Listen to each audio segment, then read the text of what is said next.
حضرت انس رضی اللہ تعالیٰ عنہ راوی ہیں، آپ فرماتے ہیں کہ نبی کریم علیہ الصلاۃ والسلام کی بارگاہ میں مدینہ منورہ شریف میں ارینا قبیلے سے کچھ لوگ آئے۔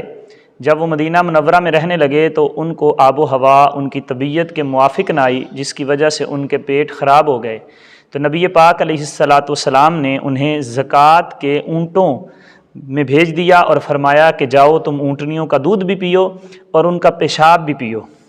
تو وہ گئے، انہوں نے جب دودھ اور پیشاب پیا تو وہ صحت مند ہو گئے، ان کے پیٹ ٹھیک ہو گئے۔ تو انہوں نے کیا کیا کہ چرواہے کو قتل کر دیا اور اونٹوں کو بھگا کر لے گئے اور اسلام سے مرتد ہو گئے۔ حضرت انس رضی اللہ تعالیٰ عنہ فرماتے ہیں کہ نبی پاک علیہ الصلاۃ والسلام نے حکم دیا کہ ان کو پکڑ کے لایا جائے۔ اب سب کو پکڑ کے لایا گیا تو نبی پاک علیہ الصلاۃ والسلام نے ان کو سزا یہ دی کہ دایاں پاؤں اور بایاں ہاتھ یا پھر بایاں پاؤں اور دایاں ہاتھ یعنی مخالف سمت میں ان کے ہاتھ اور پاؤں کاٹ دیے۔ اور پھر نبی پاک علیہ الصلاۃ والسلام نے سلائیاں ان کی آنکھوں میں پھروائیں۔ پھر نبی پاک علیہ الصلاۃ والسلام نے ان کو ریگستان میں پھینکوا دیا اور وہ پیاسے ہی وہیں مر گئے۔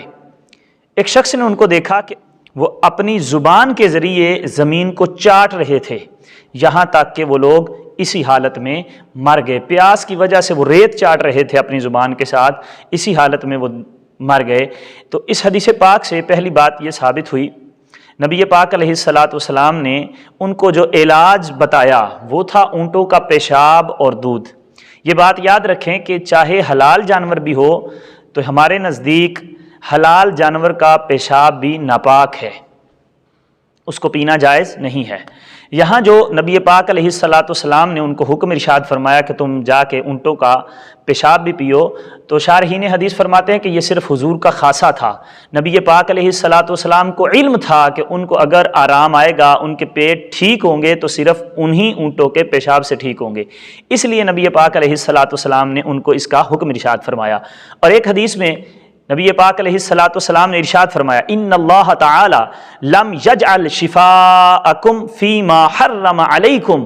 نبی پاک علیہ الصلاۃ والسلام نے ارشاد فرمایا بے شک اللہ تبارک و تعالی نے تمہارے لیے اس چیز میں شفا نہیں رکھی جو چیز تمہارے لیے اللہ کریم نے حرام کر دی ہے، اس میں تمہارے لیے شفا ہے ہی نہیں، لہٰذا حرام کردہ چیزوں سے علاج کرنا بالکل ناجائز ہے، ان سے علاج کے طور پر بھی ان کو استعمال نہیں کیا جا سکتا۔ اور پھر اس حدیث مبارکہ سے یہ بات بھی ثابت ہوتی ہے کہ علاج کروانا بھی سنت ہے۔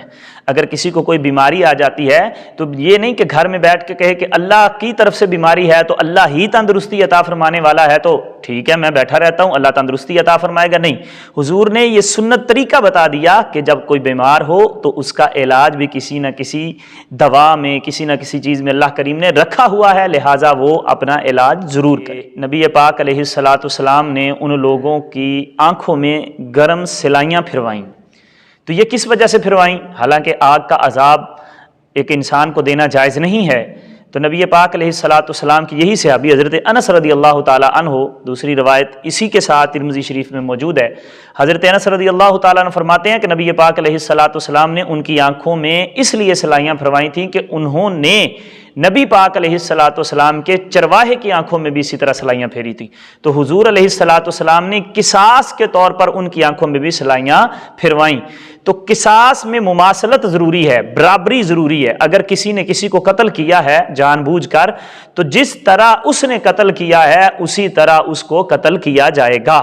جو طریقہ اس نے اپنایا، چھرا مار کے اس کو قتل کیا تو اس کو بھی چھرا مار کے قتل کیا جائے گا۔ اس نے دو پتھروں کے درمیان کسی کا سر رکھ کر کچل دیا تو دو پتھروں کے درمیان رکھ کے اس کا سر بھی اسی طرح کچلا جائے گا۔ تو مماثلت قصاص میں ضروری ہے، تو یہاں نبی پاک علیہ الصلاۃ والسلام نے قصاص لیا کہ قصاص کے طور پر ان کو قتل کیا جو انہوں نے نبی پاک علیہ الصلاۃ والسلام کے چرواہے کو قتل کیا تھا، اس لیے نبی پاک علیہ الصلاۃ والسلام نے ان کی آنکھوں میں سلائیاں پھروائیں۔ اللہ تبارک و تعالی ہمیں دین کو سمجھنے کی توفیق عطا فرمائے۔